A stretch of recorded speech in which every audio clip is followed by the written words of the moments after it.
Les capteurs et les détecteurs ont pour rôle d'acquérir et de traiter une information. Il existe 4 grandes familles, réparties en 2 types, la détection avec contact, la détection sans contact.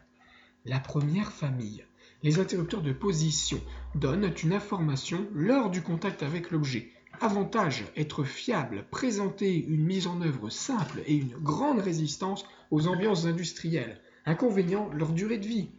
Il se compose de 3 parties, d'un corps, d'une tête, d'un dispositif d'attaque.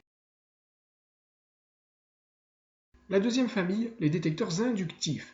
Ils détectent des objets métalliques. Avantage, pas de contact physique, donc pas d'usure et une durée de vie élevée. En revanche, le prix et la poussière pouvant se déposer dessus sont 2 inconvénients de cette technologie.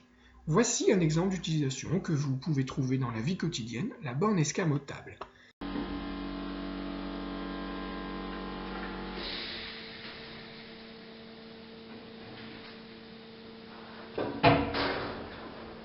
La borne escamotable remonte uniquement que lorsque la voiture n'est plus détectée par le détecteur situé après la borne escamotable.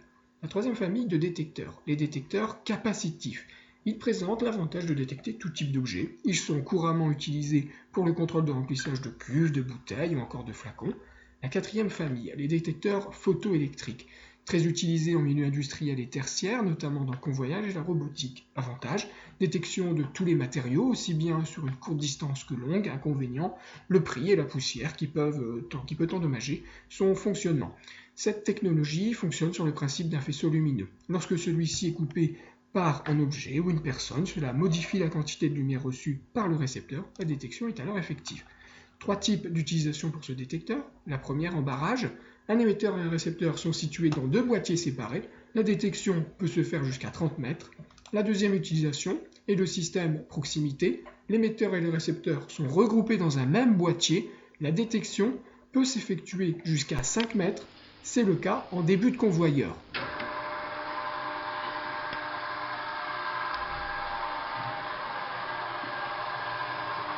En fin de convoyeur, la planche est détectée par un système réflexe. C'est la troisième utilisation pour ce type de détecteur.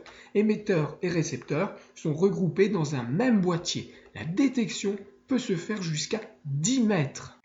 D'autres capteurs mesurent la pression, c'est le pressostat. La pression, c'est le vacuostat. La température, c'est le thermostat.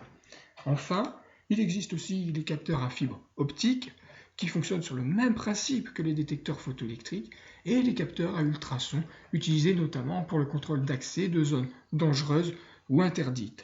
Le choix, il s'effectue en fonction des conditions d'exploitation, la vitesse de l'objet à détecter, l'environnement d'utilisation, humidité, poussière. Pour déterminer la famille dont vous avez besoin, vous utiliserez l'organigramme de choix ci-contre.